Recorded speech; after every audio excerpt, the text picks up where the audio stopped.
కోట్ల మంది గుండెల్లో ధైర్యమనే జెండా నాటి అండగా నేనున్నాను అని చెప్పేవాడే సైనికుడు.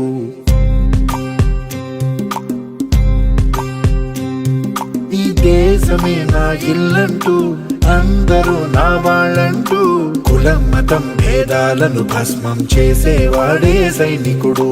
చెడు జరగని పగ పెరగని బెదరని గని సైనికుడు, అగు పెరుగని రక్షణ బని చెదరని ముని సైనికుడు. మన ఆయుధాలు ఎన్నెదురైనా ప్రాణాన్ని ఎదురు పంపేవాడు